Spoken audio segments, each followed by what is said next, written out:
Today's topic is feeling uncomfortable and being an idiot as a man. I wrote a whole essay that is like 1,300 words. Okay. I don't know if I will give it to you or not because it's not that interesting anyway. Meaning in the way how it's written, you know, bunch of notes here, bunch of notes there just to help my thought process. I'll probably flesh it out for you and have it for you so you can just keep it because maybe some of these things are quotables. Maybe those are some things that are like notes that you could take with you. This is today's topic. You should feel uncomfortable as a man. There is one particular thing that you have been pushing off for a long while now. And that's that one thing that you should have attacked a while ago so you can be able to grow.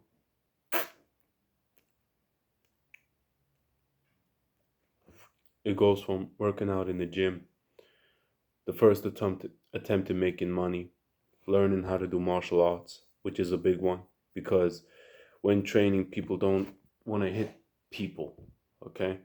But it's natural. It should be natural to hit people, right? Because if it isn't, you can be attacked at any point, and you don't have the necessary capabilities to save yourself from that. Okay? So is it necessarily about the acquisition of new skills? It could be. Yes, it could be. And it is attached to that in a lot of cases. But more often than not, it's just personal growth. And if you're scared to talk to a female,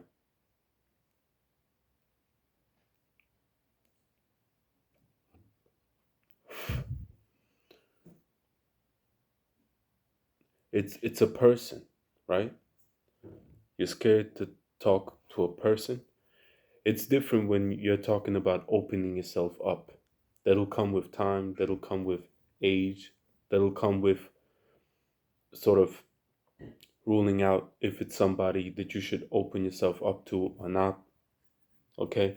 But other than that, if you are scared of those things, signing up to martial arts classes because you're scared that it's bad for your brain, what? Or working out is bad because I've seen a video on Greg Doucette's channel, and he's talking about this dude, and this Asian dude was talking about that muscle actually makes you die sooner.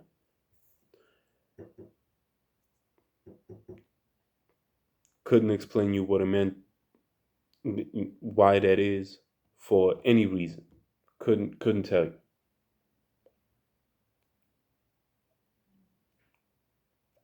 Just a weirdo. You could tell that he's not into sports, any kind of sports. But what is it about, really?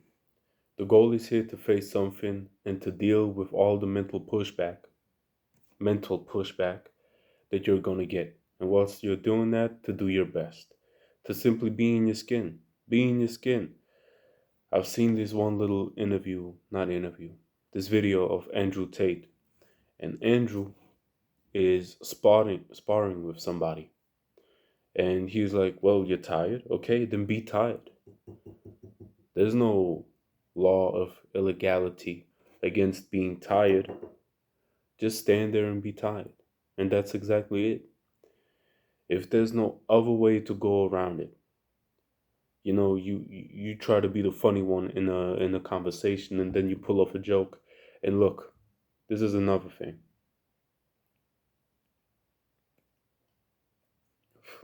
One thing that I get a lot is I'm the goofy dude, right? I'm the goofy funny dude, right? I can't help it that I'm funny. I know that I'm funny. I'm hilarious. But the thing is, a lot of people who say that, they don't have the capabilities to be funny. Swear to God. Each and every man who told me that wasn't funny for shit. And any woman who said that, you know how females are, guys are just, females are just as, capable in fighting, and they're just as strong and just as funny. There was this one experiment, two experiments actually. One sort of a light-hearted one, and the second one heavy. This female, she wanted to prove that guys, I'm gonna give you the bad one first, right? She wanted to prove that men have it easy. They have it easy, they live life on easy mode, and she wanted to prove it. Now, she got costumed up and made up with makeup, to really look like a guy. And she really does look like a guy. From the consequences of that experiment, she turned out to be, she became depressed and she actually took her own life, you know. And the other one was a female comic who went to the comedy store with a male comic, one of her friends or whatever. And they went together, had the show, and she started crying because she had also this facade, the costume or whatever, of looking like a guy, right? She started crying, you know? If you're in those situations and you want to be the funny guy in the group, say something that you think is funny and then have it suck and then just stand there in the awkwardness.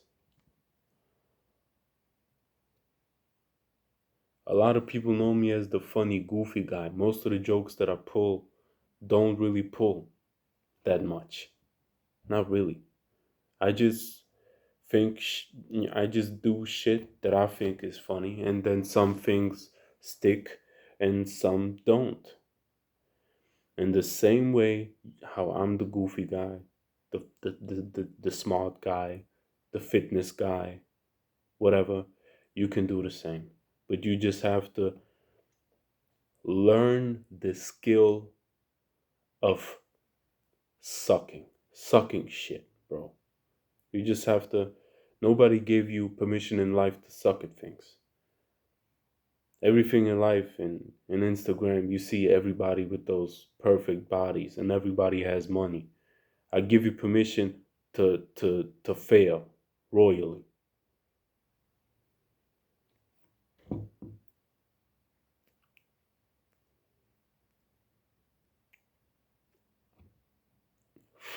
If you have something against me, smoking a cigar, I'm at home. So couldn't give less fucks about what you think. Um, this is another thing that I've written down. If you try to grow on the expense of other people, you a you a punk ass motherfucker. This is basically what I've written out, a whole paragraph, right?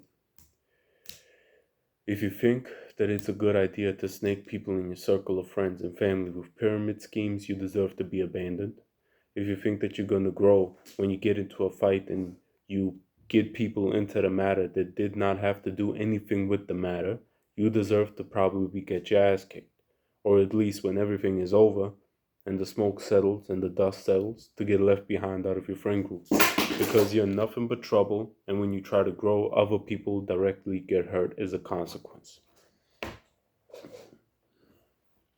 Just as a base, just for base understanding. Don't grow, be awkward. I already gave you permission to suck balls to the draws, but don't put people into the whole thing that didn't have to do anything with the matter, at, you know, to begin with, right?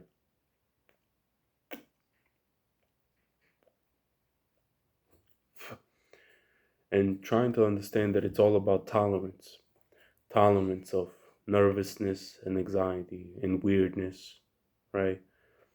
There was a time when you were nervous asking your parents for something, now you're not. Now you have to, you're not nervous asking them for food.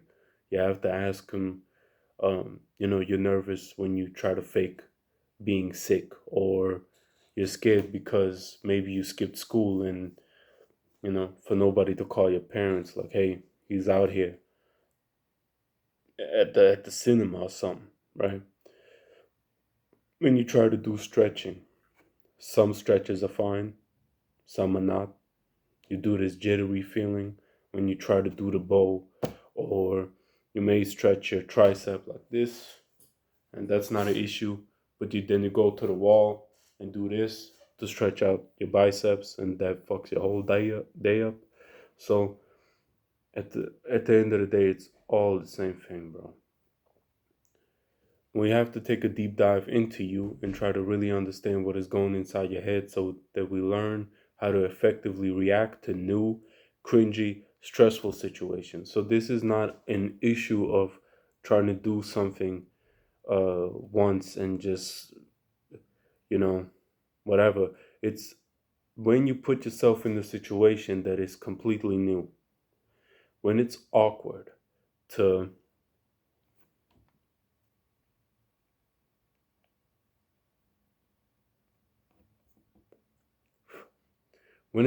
awkward to go to the gym for the very first couple of times, right? The challenge is not to acquire this skill so that you put yourself in a position where, you know, you can go to the gym the next time and feel less awkward and weird. The real reward is that you can attack situations that are completely different than this in the future, that are going to be very, very serious. And then you're going to have the backbone to actually attack those things, right? So this is the whole thing. It sounds sort of as if it's not something that you could do for a specific thing. It sounds very absurd, almost to the point.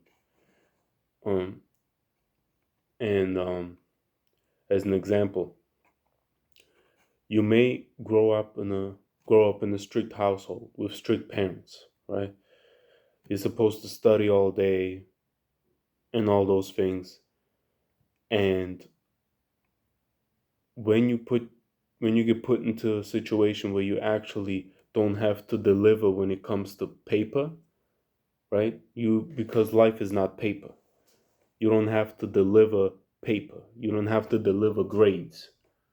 Your value as a person does not come from A and B's and 4.0 GPAs and whatever the fuck you got in America.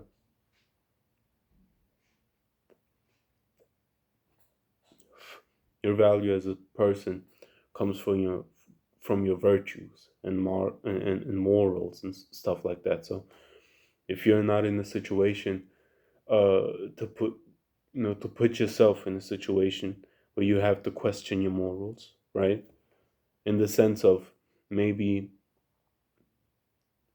you you don't drink, but you go out to a party and a friend wants to drink with you. If you don't have the moral fortitude to stick to your virtues or morals, if you are religious and you don't drink because of religious reasons, that's morals. And not wanting to drink if you're not religious is a virtue, because it is. um you're gonna break. You're gonna break because the biggest emotion, the biggest, baddest, meanest emotion that a person in life can feel is shame. It's not anger, it's not sadness, it's shame.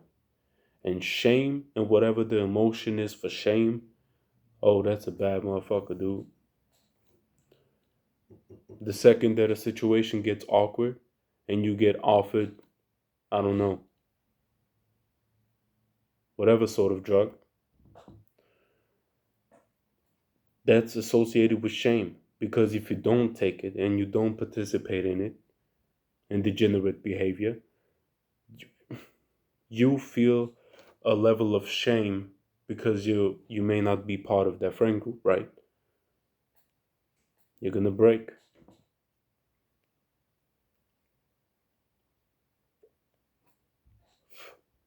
What about being in a relationship? If you're in a relationship and you have stupid friends that go out and club and all those things, and people are telling you like, "Hey, let's go out to the I don't know club toilet and suck up some black dudes." I don't know, but you're in a committed relationship. If you are not, if you simply don't have the backbone to be faithful, you're dead. You're dead. I'm telling you, because I've never seen anybody outrun karma. Never seen that shit. It just always gets people. And this is another topic that we're going to touch on in another video because people have done me wrong in life often, and they always paid the price. No exceptions. They always paid the price. I never did anything. I never hit anybody. I never snaked on somebody. I never did anything, but they just paid the price because the universe has to balance itself. For every millionaire that thinks that he can get away with his nonsense, he's gonna, there's a Jeffrey Epstein who can never be seen again in life because motherfuckers know that he's a pedophile. He will get stabbed to death on the streets if he turns out right now.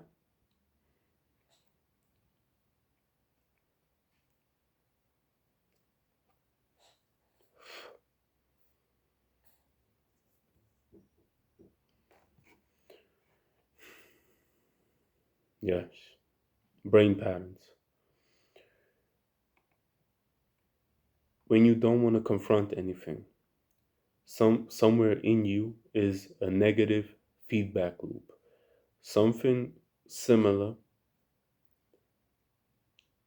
has happened in the past. Not necessarily based on the situation, but based on the emotional uh, sort of setup that happened. And now you're not able to break that loop without like humongous efforts. Humongous efforts. Maybe you protected yourself once as a kid. Your parents whipped you because you beat some other kid down. And now in martial arts classes, you cannot hit your opponent while training or sparring sessions. That's exactly it. Because you take something from your childhood. Um, in this situation, the setup is sort of similar because it deals with beating people down and all those other things but it may also be based on the fact of you making a mistake, right? Because the other kid may have said something that did not come out the right way and then you beat them down and now it's shame attached to you being a dumbass, to only listening with one part of your ear, because we listen with four parts of the ear. I actually forgot all four, but one of them is relationship, one is information, and the other three I don't know. But relationship, emotion, information. So yeah, because one and the same thing can be said in 10 different ways. And maybe you listened wrong, and now that part of your ear is underdeveloped. Now, every time a situation occurs, you double check and triple check what the person has said. You're overthinking it. There's no consequence to whatever was spoken about in the situation because maybe you got dissed.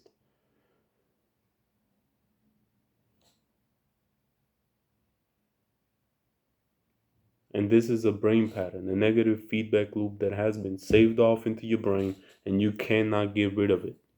Some people have to go to therapy for those things because they don't even recognize that they have that feedback loop until because of their lack of, let's say, adulterism. That's not the right word, but their lack of emotional control in certain given situations may have led to somebody's demise or being hurt or being left out or whatever. Be uncomfortable. Be a man, have morals, have virtues and standards, and have the balls to enforce them slowly but surely. You're going to fail a lot. Build those skills up because they are what you need in life. Have a nice day, yeah?